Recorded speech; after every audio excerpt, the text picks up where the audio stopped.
Hi everyone, my name is Esredu and I'm going to welcome you back to my channel. Well, we are back again with our reaction videos, and today I'm here to take you with another beautiful piece from Charlie Kirk. It is titled as Liberal Student Has Meltdown after Charlie Kirk crashes him. Bro, where do they get their titles from, bro? Alright, let me not talk much. Please sit back, relax, and let's enjoy this. Let's go! Hi. To address your previous assertion that race means nothing, critical race theory is not being taught in schools. It is a academic theory that's pretty much delegated only to higher academia. They are not teaching it in schools. Your explanation of it was an oversimplification. You address the real history behind it, unlike most people.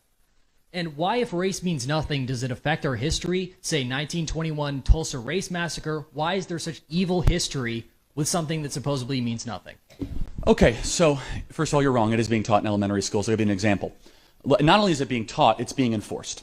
So in Denver, there is a playground where they say white families not allowed. Would you support that? That seems like a ridiculous edge case.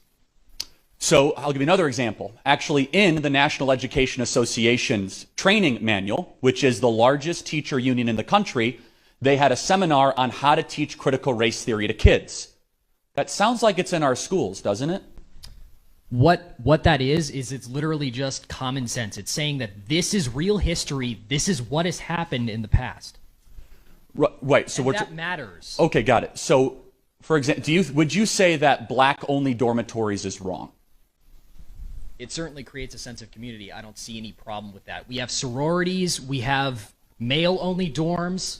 Right. So racial differences are irrelevant and immaterial. Chromosomal differences actually do matter. But let me ask you a question. Are there differences between races? No, not biologically. Then why would we have different dormitories for races? Culture. Segregation is what you're arguing for, my friend. No, sir. No, sir. How is it not segregation to have blacks in their own dorm? You've just pigeonholed me, essentially. That's true. You've essentially just you've distracted from my original argument. No, you did that to yourself. Let's reemphasize. So Ibram X. Kendi argues, who is one of the leading thinkers of critical theory, race theory, discrimination today to atone for discrimination of yesterday. We have black-only graduation ceremonies at Columbia University, black-only dormitories across the country, for example, at Western Washington University. Can you join me today in saying black-only dormitories are evil, wrong, and it's segregation? You still haven't answered my question about why does this history simultaneously mean nothing? Well, I'm happy to answer that, but the fact you're dodging segregation in America, why is that? I'm arguing against segregation. So you're against black-only dormitories? Yes. Well, you said it was a force of community, and then you're not for critical race theory. That's an option. We have choice. Oh, so you could choose to segregate. That's a pigeonhole. What do you think of white-only dormitories? What? Would you support white-only dormitories? Everybody has a choice. So I think white-only and black-only anything is evil and wrong. That's why I hate critical theory and critical race theory, because when it's put in practice, you start to discriminate people based on race. So we're now south of the Mason-Dixon line in North Carolina. We did a lot of work to get rid of segregation in this country. Why are you trying to bring it back? What work? The Civil Rights Act of 1964. In this state? Yeah, actually in this state. Are there black-only bathrooms out there I'm unaware of, or white-only bathrooms? Nah. Right. A lot of work was done in this state. Your face is small. Well, thanks for being here. They always go to insults when they lose the argument. God bless you, my friend. This has been a great conversation with the exception of the last comment from the gentleman. If you are engaging or if you are engaged in an intellectual conversation as such, let's desist from insult and focus on a clear perspective on our main reason for being there.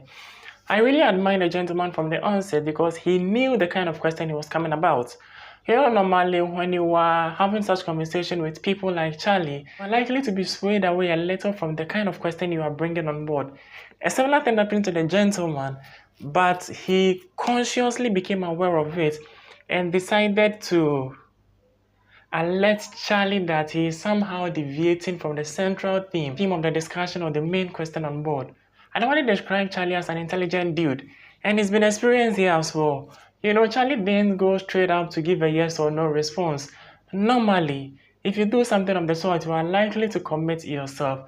So what he did was what we normally describe in the world of academia as the Socratic principle or the Socratic principle. We all know of the great, philosopher known as Socrates. I think Plato was his student or something. Yeah, let's try to read about him a little. And we get this little time on our hands. Now, Socrates had this method of questioning or providing answers to his students, which has been adapted by the world at large and now termed as the Socratic principle or the Socratic method of questioning. Now, in this particular way, when a question is thrown at you, like Charlie Kirk experienced here, you do not quickly go about giving a yes or no response. You also come out with a follow-up series of questions, like Charlie did to the gentleman. So at the end of the day, you realize that the one who came out with the question will personally come out with an answer without even the teacher, the lecturer, or the focal point of discussion for the day giving out the actual answer. And that is exactly what happened today. I didn't see Charlie giving a yes or no response, but at the end of the day, I realized the gentleman got the answer. But it's rather unfortunate that isn't the type of answer he is or he was looking for. This, again, is something I would describe as a beautiful conversation. But as I made mention previously, I loved the gentleman from the onset, the student. He's very smart. He's also learned. I love the fact that, if you do not stand for something, you fall for anything, as they normally say. The gentleman knew what he came for, so he was emphatic on his questions. He made sure there was no way Charlie was going to sway him out of his question to come out with any other thing. I love that about the gentleman. But what I do not love is the insult at the latter part of the video. As I made mention previously, ladies and gentlemen, in an intellectual conversation as such, let us stay away from insults. Once again, my name is Setrudu, and I'm excited we've gotten the opportunity to react to this particular piece. If you love what I do, and you genuinely want to be part of this beautiful family, do what? Subscribe to the channel, like this video, and keep your comments coming. Peace.